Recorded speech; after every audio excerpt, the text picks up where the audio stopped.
if somebody like me who's worked in philanthropy, who's spent a career in public health, there's nobody who it is a greater privilege to introduce than Rich Besser.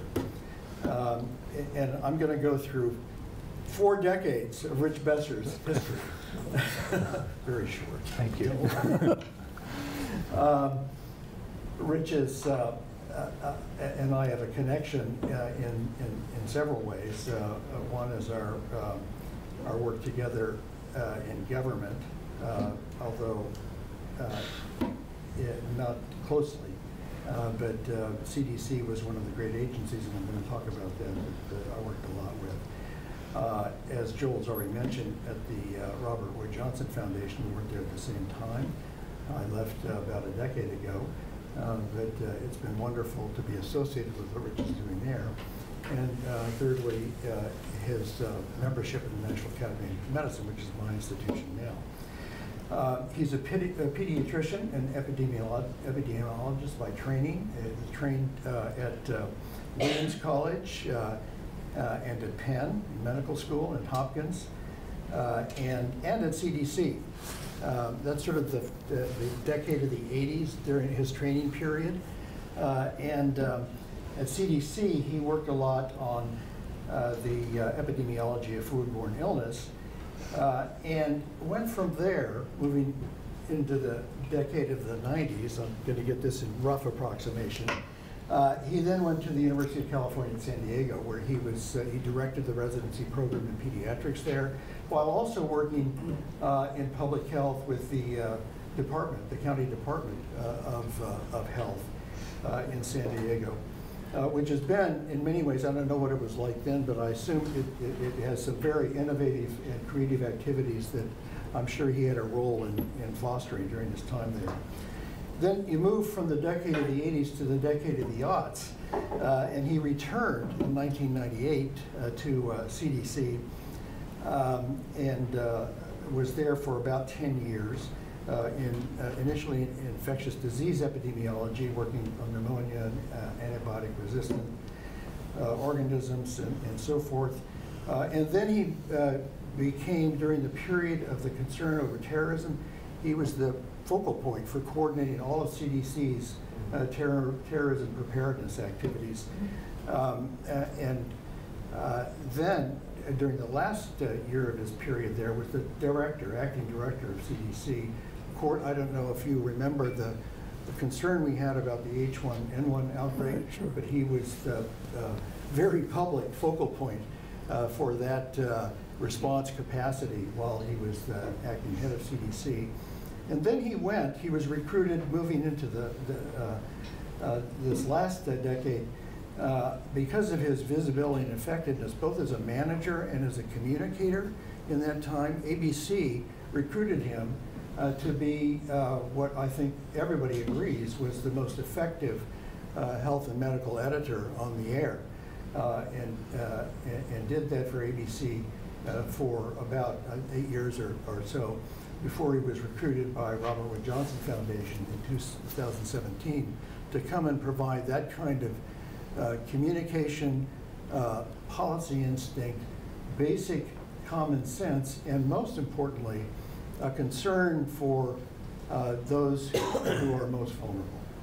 As someone who worked both at CDC, had worked at the county health department, and saw firsthand in his reporting experience the circumstances of individuals who were the least privileged in our society, he developed and engaged those challenges and internalized those challenges very specifically. So the match between Rich's instinct and background and capacity with the commitment of the Robert Wood Johnson Foundation to a culture of health was a natural marriage, and gives him the opportunity to express his commitment to equity in a fundamental fashion through the work of the foundation.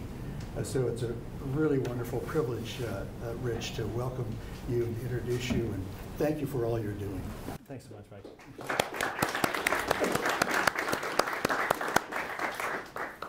Thanks for a very nice introduction. And Joel, thank you so much for the invitation to be here. So I've been at the foundation for almost 2 years. Time flies. But when I hit the ground there almost 2 years ago, one of the first things that came across my desk was an invitation from Joel to come here and speak. And it's such a wonderful, warm community that you've created here. But I said no. And I said no because I felt like I knew nothing about philanthropy, and I was going to be coming to the mecca of philanthropy and foundations. And I wanted to wait until I had something to say. And so I put him off for 2 years, and now I'm here. But when I first took the job, I reached out to a lot of people to get advice about what I should do. I'm in this new job running the Robert Wood Johnson Foundation. How can I get up to speed? And I talked to Tom Frieden, who had just left CDC, and he said, do you know Joel Fleishman? And I said, right, same conversation. He may, maybe he was on the same plane. And I said, no. And he says, well, read his book. And so that's what I did. In the early days of joining the foundation, I read Joel's book, and it got me thinking about philanthropy and foundations and the work we do, I think, in the right way. Let me see how to work our clicker.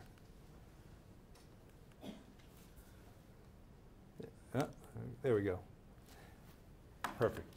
So I'm looking forward to speaking to you for a while and then hopefully having a conversation. I like the conversations most of all. I want to talk about the Foundation's vision for health in America. How do we frame health and how do we put our dollars towards that vision? I want to talk a lot about this concept of health equity and why we are using the lens of health equity to inform and drive all of the work that we're doing. I'll share with you the primary focus areas that we're doing our grant making in and give you some examples of our work. Our foundation has been around since 1972. General Robert Wood Johnson, who is the second generation of the Johnson family, left the bulk of his fortune to start a foundation that was focused on improving health and health care in America. That was pretty much it. In particular, with a focus on those who are most in need. He had done a lot of charity work within the state of New Jersey, and so we do some extra grant making in that area. But within the broad brushes of what he laid out over the course of our history, we have worked on that mission. We're domestic focused, and it's on improving health and health care. And early days, until recently, we were divided into two primary silos. One that was focused on health care, and the other that was focused on public health, and in the public health realm on social factors. We've had a lot of successes over our history. We helped build out the 911 emergency response system. We helped contribute in a big way to reducing smoking in America, with putting a big focus on trying to prevent children from starting smoking in the first place. Helped to build out the field of palliative care. We've invested a lot on nurse leadership, mental health, and then one of our big bets of late has been around childhood obesity and trying to reverse the trends in childhood obesity. And there's been great work done here at Duke to contribute to those efforts. One of the things that we've recognized and others have recognized over the past decade is that when you think about health and what it takes to be healthy in America, healthcare is important. It's important that you have a connection to a healthcare provider. But that makes up only a very small part of what it takes to have the opportunity for health in America. So about 6 years ago, the foundation laid out a vision for what we call a culture of health. And it was a recognition that health takes place due to what happens where we live, where we work, where our kids go to school, where they play. And if you're not looking at all of those conditions, even if people are connected to a healthcare provider, you're not going to see a healthy society. The exposures early in life, there's a lot of attention around what are called adverse childhood experiences. Housing, having safe, affordable housing, high quality schools, food that is healthy and available at affordable prices. places for kids to play, secure jobs that pay a living wage, and the transportation to get to those jobs. A healthcare system that meets the total needs of the people who are within their care. And then removing the barriers to health that are caused by racism and sexism and ageism and all different types of discrimination. All of these things are critically important if we want to build what we're referring to as a culture of health in America. As Mike mentioned, I'm a pediatrician, and I've been fortunate that in addition to the other jobs I've had, I've been able to continue practicing general pediatrics. And so a half day a week I work as a volunteer in a federally qualified health center. And it's in those clinics that I see the disparities in opportunity play out in the biggest way. I remember in Atlanta when I was at CDC, I worked for 8 years in a clinic that took care of largely lower income Latino immigrants and a lot of uninsured patients. And I remember this 4-year-old boy that we'd been seeing for a while in the clinic, and he just wasn't gaining weight. You know, we did a dietary history and examined him. There was nothing physically that seemed to be wrong with him, but he wasn't gaining weight. And it wasn't until the registrar really developed a relationship with his mom that she was willing to say to him, well, he's hungry. We don't have enough food. And that was the cause for his not gaining weight. But because he was an undocumented immigrant, he didn't have access to a lot of the programs, the safety net programs that are there to prevent people in this century in America going hungry. So we connected him to food banks and those kinds of things. But that was the issue for him. In New York City, I worked at a clinic in Harlem, and 80% of the kids we saw were in the foster care system. And I remember this grandmother. She lived in Staten Island, and she would travel about 2 hours to come to the clinic up in Harlem to have the kids be seen. And I would do my history and physical, and you know, having come from CDC, I'd talk about the importance of physical activity, and that CDC recommends an hour 5 times a week for kids in those age ranges, and that was really important. And what were they doing after school? What kind of physical activity were they doing? And she said, well, they're in the apartment, and there's not much physical to do in the apartment. And I said, well, you know, they got to get outside and, you know, play. You know, play is really important. And she said, it's not safe. My kids can't go out, my grandchildren can't go outside to play. And so she was forced to make a decision in the interest of her children to keep them inside.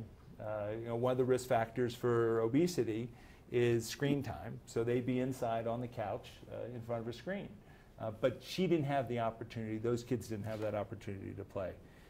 Another child in New York, a 3-year-old, who was having frequent visits to the emergency room for asthma. And we eventually ended up doing some allergy testing, and the little child was allergic to dust mites, which are a very common cause of asthma in kids, and they're found in the dust in apartments. Her landlord had no interest in remediating the apartment, so we treated the asthma. These are what we talk about and think about when we think about opportunity for health. And now I'm working in a clinic in Trenton, which is about 15 miles away from the foundation. And about 2 months ago, I saw a mom in there. Her 5-year-old son has severe developmental disabilities, and she's been waiting 2 years to get him the special ed services that he's entitled to.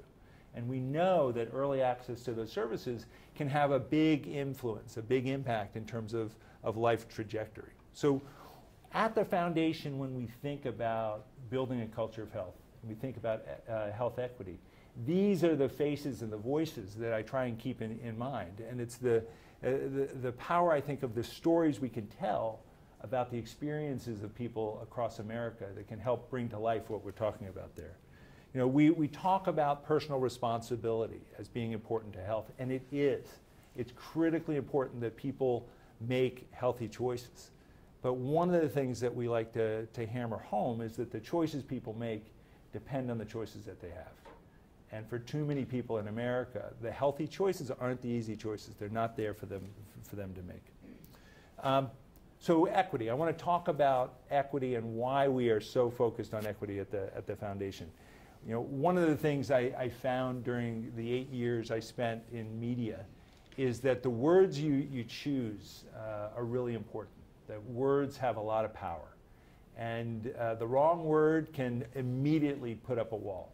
You know how it is, Thanksgiving dinner, when someone says something and all of a sudden you look around the table and half of the crowd at the table have shut down. Words can build walls, they can also build bridges. You know, if you do the research and understand how words play out. At the foundation, one of the things that we've been working really hard to do is to explain the difference between equality and equity. They sound a lot the same. I hear people use them interchangeably, but we mean something very different.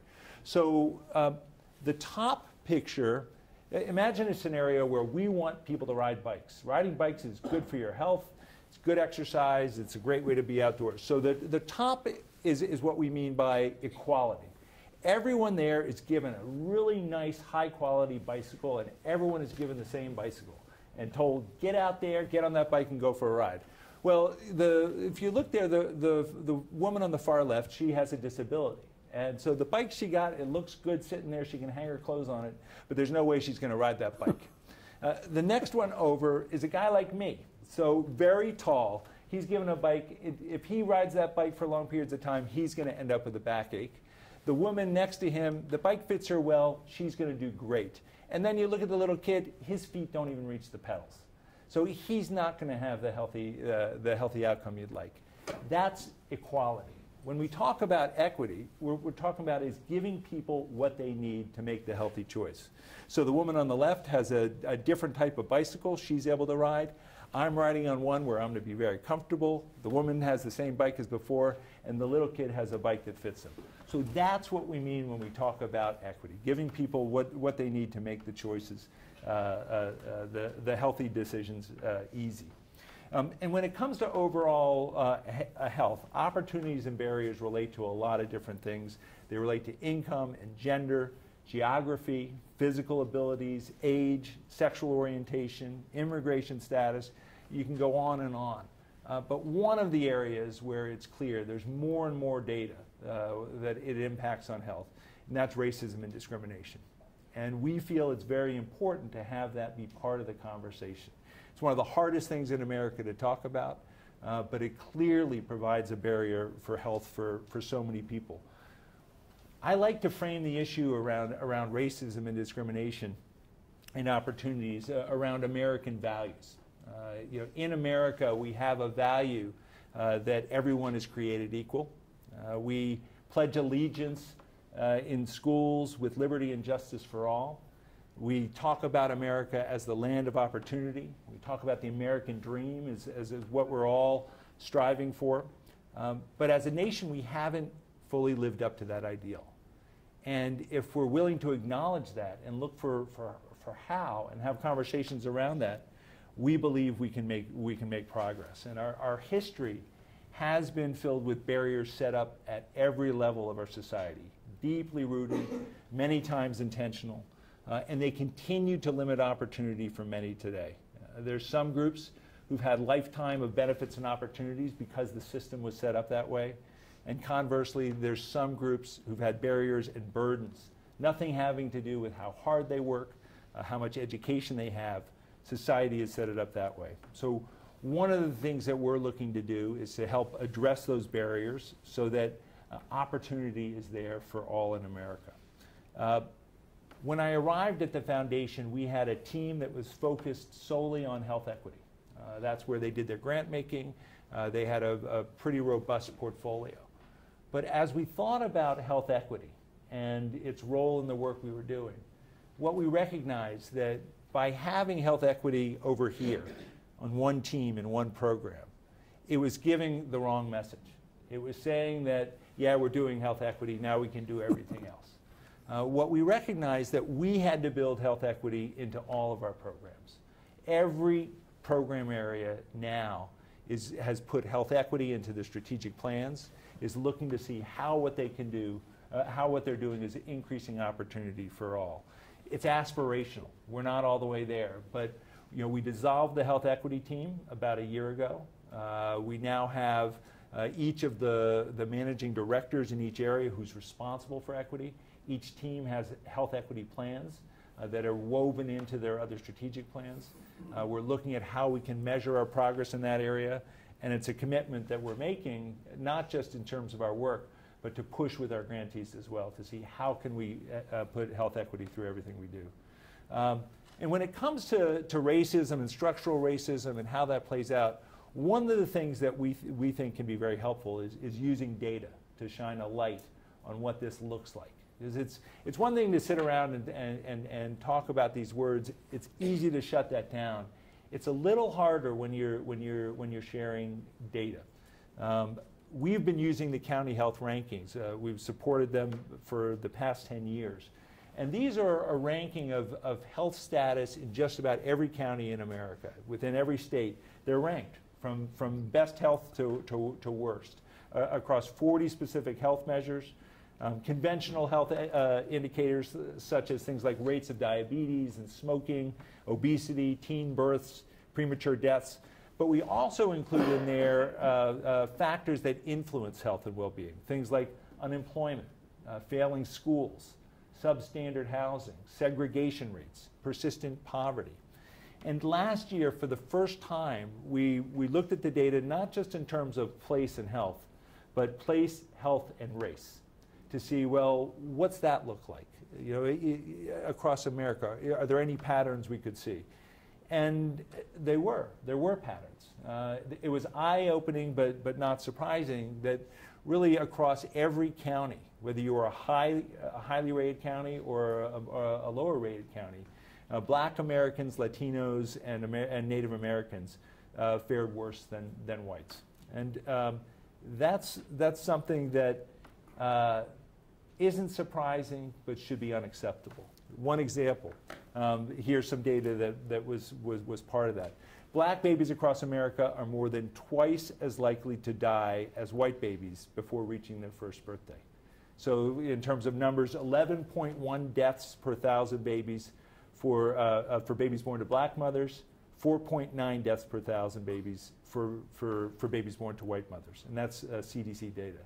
And you say, well, maybe it has to do with the difference in education or income. Maybe race is a marker for that. Well, here's some data from Brookings that I want to walk you through.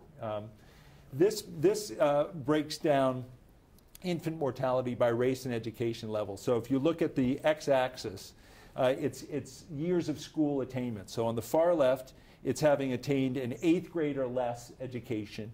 And on the far right, it's an advanced degree. The darker bars are for black women. The lighter bars are for white women. And what you see here is that the infant mortality for babies born to black women with an advanced degree is higher than that for babies born to white women with an 8th grade or less education. That should be unacceptable. That should force you to say why. What's underlying this? What can we do to change that situation? And once a baby's born, the situation doesn't become what we'd like to see either. We've funded some work by Raj Chetty and colleagues at Harvard University and his colleagues at Opportunity Insights. They do work on upward mobility and downward mobility. But the goal, when you think about opportunity in America and the American dream, is that regardless of where you're born in America, you can pull yourself up by your bootstraps if you're hardworking. So what they did was they tracked upward mobility for more than 20 million children. They broke data down by race and family income, and they linked census and tax data, so they were able to look intergenerationally over a span of nearly 30 years, so a long period of time. So first, let's take a look at low income and the ability to move up. So this is looking at children born in the lowest quartile or quintile in America. In that group, 2.3% of black boys born in low-income households were able to rise over that period to high income, compared to 9.2% of white boys born into low-income households. Looking at those born into high-income households and their ability to stay at that level, for black boys, 17% in high-income families were able to stay at high income, compared to 39% of white boys in high-income families. There's an incredible graphic in the New York Times when this study came out that's animated, and you can see the movement of children across different groups that kind of gives that feel. But it's important to look at these kind of data and ask the question, why? What is it that's driving this, and what can we do to make a difference on that? We think a lot has to do with opportunity and what's taking place across America. And that fits in with our desire to try and build that culture of health here. When we think about a culture of health, it can be daunting because it encompasses every aspect of society. So within the foundation, we've been going through a lot of work to try and focus down in terms of the areas that we're going to do our grant making. We can't address all of these issues. We can talk about a lot of them and hopefully catalyze action by others. But we've tried to focus down our efforts. Our endowment is about $11 billion, which means that we spend about $500 million each year on the problems that we're trying to address. Our goal is to exist in perpetuity. We can talk about that later. But we feel that's very, very important. And we want to target our efforts to increase our effectiveness. We've got 4 focus areas. And in all of our work, you'll see some similar themes of trying to shift mindsets around what it takes to be healthy, what the drivers of health are, what it means for health opportunity. And we do a lot of work in each of our areas around advocating for policies that lead to more opportunity for health and well-being. So the 4 big areas, and I'll go into them in a little bit. Healthy communities, healthy children and families, transforming health and healthcare systems, and then leadership for better health. Our work in helping to build and create healthy communities is all about thinking about what does it take in a community to provide that environment where health thrives, where health is that easy option. And it's not limited to the health sector. So it's looking at what policies can encourage healthy living. How do you generate data and share the kind of data that I was showing you to help communities identify and address the problems that they see? We want to make health and health equity key considerations in how communities are planned, designed, and built. You know, I'm seeing a lot of wonderful urban renewal taking place that's leading to the people who lived there, who had robust communities, being marginalized. They're not a place in town for them. So how do you do urban development that doesn't lead to gentrification and displacement? We've seen places in America where that's being done beautifully. How do you get those models to be the model for the nation? How do we encourage different sectors to come to the table to collaborate, to invest together in improving community health? I was at one meeting and I was talking to a woman who worked on community housing development, and through one of our programs, it brought together public health and the housing development sector. And she said, I've been working in this field for 20 years, and I had no idea how important the work that we were doing was to health. That what we're doing is a health intervention. And she said, this is amazing. And she had found the religion, really, of that connection. And when you can see that spark take hold and help foster that, you have some hope that the kind of development that's going to lead to increased opportunity is going to happen. And then how do you empower people within their own communities to know what it takes and to have the ability and the agency to identify and solve the problems that they see? That's an important part of what we want to do. Healthy children and families. There's a recognition that early is so critically important. The children's brains are developing so rapidly that if we wait until kids hit school, we've really missed a lot of opportunity there to make the kind of difference that we want. So we're doing a lot of work in this area of trying to shift mindsets around the importance of investing in children. Everyone says they love children. Everyone loves children. Who could not love children? Well, if you look at where our dollars go, you would say we hate children. Because if you look at the federal budget, it is not being invested around children. If you look where we put our money, it's not around children. And even where we love children, we don't love their families. So we can say, I love kids, yeah, but I don't want to give their families what it takes, what those families know that their children need. If we supported families to be able to provide what they know their kids need, they would do it. It's like the grandma I was telling you about in Staten Island. She knows what her kids need. She just doesn't have the opportunity to let her kids go out, outside to play. So we're working here to try and create the conditions that help children achieve the best physical, social, and emotional health possible. And a lot involves supporting policy and systems change so that families have what they need to raise those healthy kids. Transforming health and healthcare systems comes out of one of our initial silos around healthcare. And here, it's trying to say, what can we do to try and push this $3 trillion behemoth to truly address the issues and needs of the patients who come into the system. How do we help make the case? How do we align a system so that it truly is paying for value? We are paying to keep people healthy, so that when someone encounters the system, like I was seeing these children, it was a part of the responsibility of that healthcare system was to have that connection to social services and public health, so that they're working in an integrated fashion to build a healthy nation. It's very exciting, some of the things going on in North Carolina, and I really look forward to learning more about what North Carolina is doing around that. I think the nation's going to learn a lot from all of you. And then leadership for better health. You know, the Robert Wood Johnson Foundation, I think if we're known for anything around the nation, people tend to have heard of the Robert Wood Johnson Clinical Scholars. Leadership development has always been part of our DNA. It's been something that we feel is really important. And when I came on board and I was on my listening tour, one of the things people said to me over and over again was that the most important thing we've done as a foundation was investing in people. Investing in people who could then identify problems and work to solve them. And I think that's right. And we now have 4 new change leadership programs that are all about trying to catalyze that change at the community level that I've been talking about. Each one has a slightly different focus. One is connecting academic practitioners with people who are in the community working to be able to do that community-based research to understand what really works.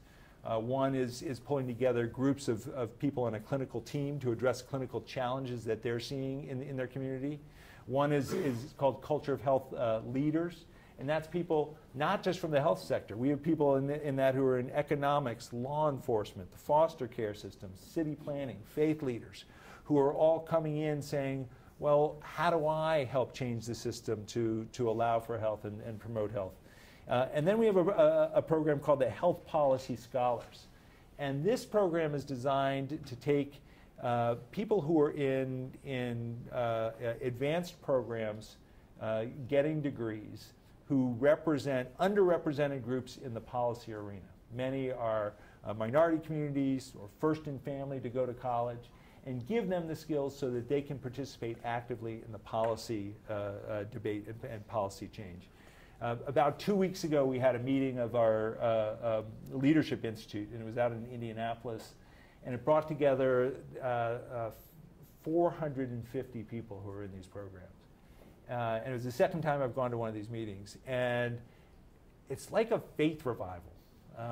As a Jewish guy, I don't know, it's what I imagine a faith revival to be. Because I haven't been to one, but from what I've seen on television anyway, it was amazing. You go in there, and it's 450 people who believe that they are going to change the way America works, and that they are going to address these problems that are big and messy and so hard to get our arms around of. And I came away from every conversation believing they're going to get it done. And it is absolutely inspiring. I know that there are people from both Duke and Chapel Hill who are in these programs. They are absolutely terrific, and they're new, and we're going to keep adapting them and changing them and getting them so that they're working really well. but people had asked me, why did you get rid of the clinical scholars program? It was the best thing ever. And it was, and there's forms of it that are going forward, and those folks are leading in many different ways. But if we want to change what's going on in the ground in communities, I think it's the folks in these change leadership programs who are going to get that done. So those are our four big areas of focus. I now just want to give you a few examples of some of our work before we get into the conversation part of this. I've talked a lot about data. As Mike said, I'm an epidemiologist. I love data. I think data is critically important to informing conversations, to illuminating the problems we're talking about. One of the first data areas that we invested in was zip code maps. And these are those maps that show life expectancy by different areas. Here's one of them for, just happens to be the Raleigh-Durham, North Carolina area. Oh, just happens. And these maps were done through a collaboration with Virginia Commonwealth University Center of Society and Health. If you look along Interstate 540, you'll see there that the life expectancy is 88 years. If you look at the neighborhood just a little north of there, it's 11 years less, 77 years. In Princeton, where I live, it's about 88 years, 87 years. In the clinic where I work, same county, 14 miles away, it's 74 years. So 15 miles, 13-year difference. It's absolutely unbelievable. But just a few months ago, we took this a step further, and working with the CDC's National Center for Health Statistics, we funded something called USA LEAP. It's the United States Small Area Life Expectancy Estimate Project. And what this allows you to do is look at life expectancy by census tract. So if you go to this website, it's off of our website, it allows you to type in your address, and it will give you the life expectancy for your neighborhood. And what we hope is that these kind of data will allow community leaders to zero in on disparities within their own jurisdiction and work to say, okay, well, why? Why are we seeing a difference in life expectancy in these areas that are located so close together? And hopefully work then to address some of those problems. When we think about what it takes to build a culture of health in America, it involves so many different sectors. It involves partnerships in a big way.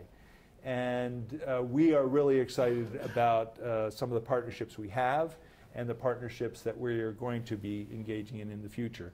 And one of those partnerships that I'm really excited about is with the Y, the national Y.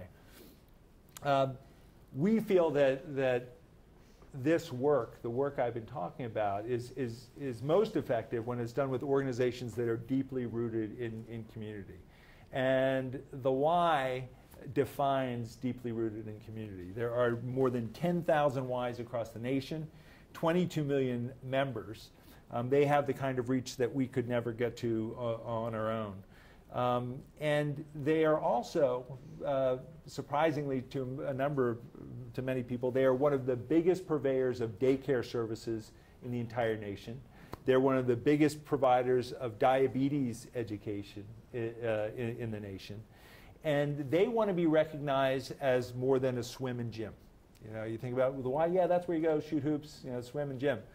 They want to be recognized as a real change maker within their community, as an organization that can strengthen social cohesion and build opportunity in the communities in which they're in. So it's a perfect partnership for us. They can help shift mindset around what it takes to be healthy. We can help shift mindset around what the Y is engaged in, and our data can help with that. And so let me show you what they've done with some of that zip code data. The zip code you're born into can determine your future. Your school, your job, your dreams, your problems. But at the Y, we create opportunities for everyone, no matter who you are or where you're from. For a better us, donate to your local Y today. So that's so much more powerful coming from the why than if it were coming from us. It's that idea of unexpected messengers. So hearing this from the why about the connection between place and opportunity is really powerful. Just last week we announced another new partnership. This one is with the NAACP. And people say, why would the Robert Wood Johnson Foundation, which is focused on health, partner with the nation's largest civil rights organization? What's that have to do with health? Well, it has a lot to do with health. And I love people asking us that question as to why are we engaged there. When you think about civil rights, you think about agency, you think about people having that ability to make change within their community. Civil rights is about that. It's about providing that engagement. And when we think about how can we reach to African American communities in America, having a voice that rings true in those communities, like the NAACP, is really important for us. They have a 110-year history and leverage with deep roots in communities. And for us, to get them moving forward with a health equity message, thinking about how what takes place in community isn't just about the ability to vote and get out, but how the conditions in their community affect the health of people within their community, I think is going to be really terrific. We worked with them for about 10 years. They have been very active in our obesity work. But this partnership takes the work to a much broader level and thinking about them as a strategic partner to help move forward with the health equity messages as well. And when I talk about partners, we have special partners that are involved with some of our program work. One of my favorite partners is Sesame Street. And I got to do a couple PSAs and go on air with the Muppets, which was like a major highlight. But when you think about trusted voices and whose voices may be able to resonate with people, Big Bird cuts across the political spectrum pretty well. He's got that ability. And so we've been working with Sesame Street on that area of adverse childhood experiences. And Sesame Street has done a lot of work to think about, well, what could they do to help buffer those experiences in kids' lives? Because it's clear that if you can provide that buffer, you can provide some support to kids who are having some of those traumatic events, you can make a big difference in their life. So Sesame Street started something called Sesame Street in Communities. And you can go to the website sesamestreetincommunity.org and see their materials. They have their materials that give adults advice and tools to help work with children. So it's material for parents, for teachers, for daycare providers, for others that can help kids dealing with simple things, the simple life issues of loneliness and temper tantrums. They have things in there on how to get kids to brush your teeth. But then they have materials for kids who feel unsafe because of violence, kids who've been subjected to abuse, dealing with homelessness. They have a wonderful set of videos in helping a child deal with an issue who has a parent who's incarcerated. There's discussion guides, activities, and tools that can be used, and it's absolutely terrific. And I want to end with one more last example that brings together a bunch of these themes, and it's talking a little bit about what's been going on in Richmond, Virginia. And I think we've got somebody here from Richmond, Virginia. Good to see you. So Richmond won a Culture of Health Prize. We give prizes out each year to communities that we feel are really working towards what it is I've been talking about, trying to address the fundamental nature of conditions in a community to allow people to lead healthy lives. These aren't communities that we've paid to do this. It's communities that we see that are embodying what we're talking about. So I'll talk a little bit about Richmond, and in the Q&A you could add a little more if you'd like. So a quarter of the city residents and 4 out of 10 kids in Richmond live in poverty. And in the East End neighborhood, it's more like 2/3 of families that are impoverished. So about 5 years ago, city organizations decided that they were going to work together to try and reduce poverty rate, increase economic opportunity, and improve public health. So the mayor's office, some of the leading health systems, so Bon Secours and VCU, the public health department, the public housing authority, and residents came together, and they created something that no other city had created before. It's the Office of City Wealth Building. It connects residents with education and job training and employment through public-private partnerships. It works to provide that kind of opportunity that's essential for health. It puts centers in every public high school, so it's providing intense mentoring, skills training, and college prep. In the 6 largest public housing developments, they hired residents there to work in newly created health resource centers. So it was providing employment, empowerment, but also providing important services. And there they work alongside public health and housing officials to help residents get health insurance, nutritional and mental health counseling, and other services that they are entitled to and that they need. And then for some families, they're providing intensive wraparound programming that gives life skills beyond employment to help them escape the intergenerational poverty that plagues so many cities. We believe that this approach of shifting the mindset around what you really need to do if you want to address health, putting in place policies and programs, is the way to go. It's going to take time. It's going to be important to continue to evaluate and see what's working, and to not give up if short-term data are not showing impact, and see, can you shift the narrative around communities that have had this intergenerational poverty. So, in closing, as a philanthropy, we are taking on really big issues and challenges, and we want to change how people think about health and what it takes to create opportunity. We want to work towards policy changes, because that's how things will change for the long run. We want to work to remove barriers and create opportunity, stimulate conversations that are challenging but so important to have. And we want to continue to challenge ourselves and have others challenge us as well. We want to challenge those we collaborate with to do a better job on recognizing the direct connection between health, well-being, and the larger issues of equity. And as we do this work, we want to consistently and constantly and intentionally be asking who's being left out. We want to ask ourselves who's benefiting the most from the work that we're doing, whose life experiences are missing, and how could that be skewing what we're doing, our efforts and our outcomes. We want to ask our partners and our collaborators and our grantees to make sure that they're inviting all voices to the table for their work.